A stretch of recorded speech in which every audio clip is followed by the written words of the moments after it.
warahmatullahi wabarakatuh. Kami dari kelompok 6 dari FM24E akan mempresentasikan mengenai evaluasi risiko etoksikologi senyawa farmasi di lingkungan perairan. Kita beranggotakan 2 orang. Yang pertama yaitu ada Yuanda Sahla Nabila dan Anissa Jaya Ramadhani, yaitu saya sendiri. Baik, saya akan langsung saja mulai presentasinya. Untuk yang pertama, senyawa farmasi kontaminan baru di lingkungan perairan. Masalah lingkungan meningkat. Senyawa farmasi dikategorikan sebagai emerging contaminants atau contaminants baru yang keberadaannya semakin meluas di berbagai badan air di seluruh dunia. Peningkatan dramatis penggunaan obat-obatan pada manusia dan hewan menjadi faktor utama masuknya senyawa ini ke lingkungan perairan. Tantangan pengolahan. Sistem pengolahan air limbah konvensional yang ada saat ini belum sepenuhnya efektif dalam menghirup obat sehingga senyawa-senyawa ini lolos ke lingkungan. Sumber masuknya pencemaran ke perairan. Yang pertama yaitu ada ekskresi manusia dan hewan. Obat yang tidak sepenuhnya termetabolisme dalam tubuh diekskresikan melalui urin dan masuk ke sistem pembuangan. Yang kedua yaitu ada industri farmasi. Buangan dari proses produk farmasi yang residu bahan aktif obat dalam konsentrasi tinggi. Limbah domestik dan rumah sakit. Pembuangan obat-obatan kadaluarsa atau tidak terpakai dari rumah tangga dan fasilitas kesehatan ke saluran pembuangan. Yang keempat, fasilitas pengolahan. Residu yang tidak sepenuhnya dihilangkan dan lolos dari instalasi pengolahan air limbah konvensional. Baik, slide selanjutnya akan dibacakan oleh metodologi evaluasi risiko lingkungan. Evaluasi risiko lingkungan atau Environment Risk Assessment atau ERA merupakan pendekatan sistematis untuk menentukan dampak potensial senyawa farmasi terhadap ekosistem perairan. Identifikasi bahaya mengidentifikasi senyawa farmasi yang memiliki potensi merugikan organisme akuatik. Penilaian paparan mengestimasi konsentrasi senyawa yang akan masuk ke perairan. Kemudian ada karakterisasi risiko, mengkarakterisasi dampak terhadap organisme akuatik dan ekosistem. Parameter penilaian yaitu ada PEC, PNEC, dan RQ.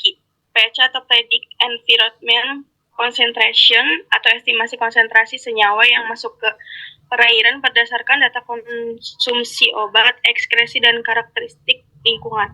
Kemudian ada PNEC, Predict No Effect Concentration, konsentrasi maksimum senyawa yang tidak menimbulkan efek berbahaya terhadap organisme akuatik ditentukan dari data toksisitas laboratorium.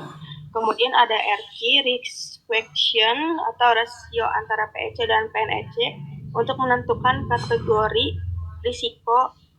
Yang pertama ada RQ kurang dari 1 risiko rendah, RQ sama dengan 1 adalah risiko sedang, RQ lebih dari 1 adalah risiko tinggi. Nilai RQ lebih dari 1 menunjukkan risiko tinggi terhadap organisme akuatik dan memerlukan tindakan mitigasi segera. Untuk teknik analisis laboratorium, preparasi sampel, teknik fase extraction atau SPF digunakan memekatkan senyawa target dari sampel air yang kompleks. Yang kedua ada pemisahan. Kromatografi cair atau liquid kromatografi memisahkan komponen senyawa berdasarkan sifat kimianya. Yang ketiga ada pendeteksian atau spektrometri massa gas atau tandem mass spectrometry atau MS mengidentifikasi senyawa dan kualitas dan spesifisitas tinggi.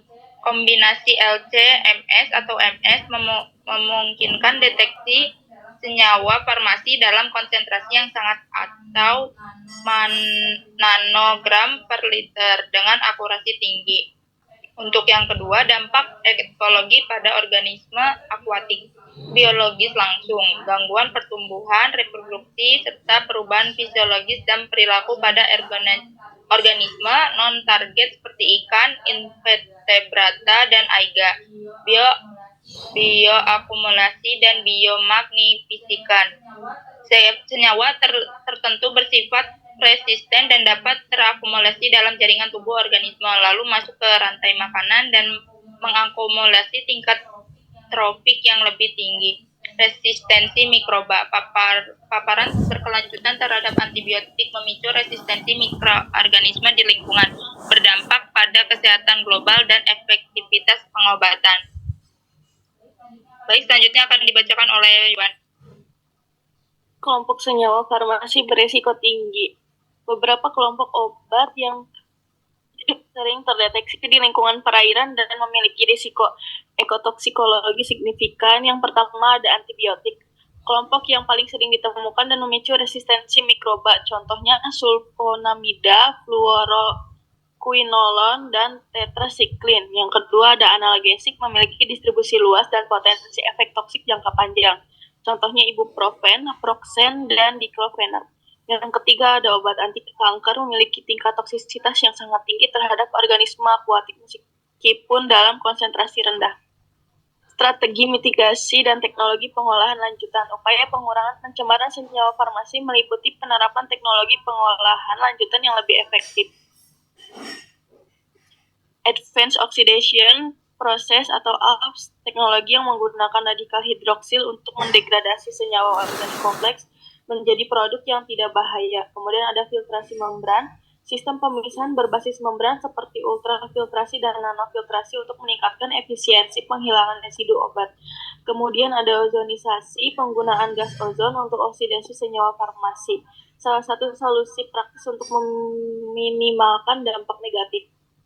Kesimpulan dan rekomendasi. Temuan utama yang pertama ada senyawa farmasi adalah masalah lingkungan serius yang memerlukan pemantauan berkelanjutan. Yang kedua, hasil evaluasi risiko atau RQ menegaskan potensi gangguan terhadap keseimbangan ekosistem perairan.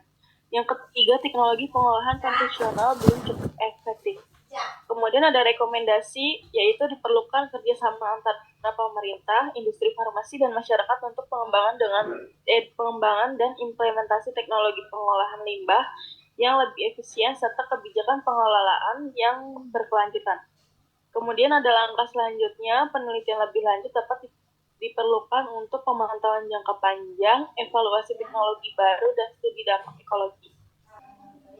Baik, itu saja presentasi dari kelompok kami. Untuk sesi ke pertanyaan, boleh kirim 3 pertanyaan lewat WhatsApp.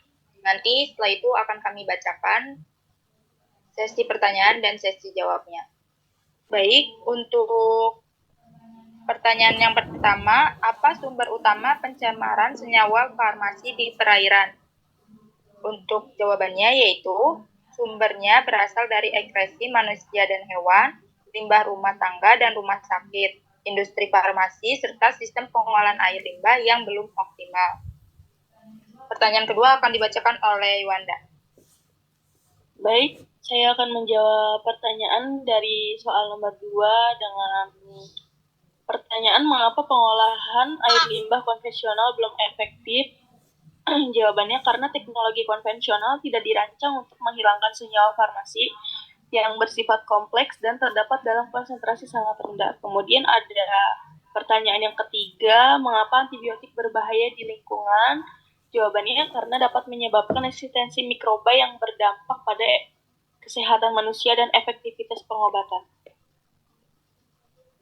Baik, untuk pertanyaannya sudah kita jawab dari 3 pertanyaan tersebut. Kita akhiri presentasi dari kelompok kami, kurang lebihnya mohon maaf. Cukup sekian, terima kasih. Wassalamualaikum warahmatullahi wabarakatuh.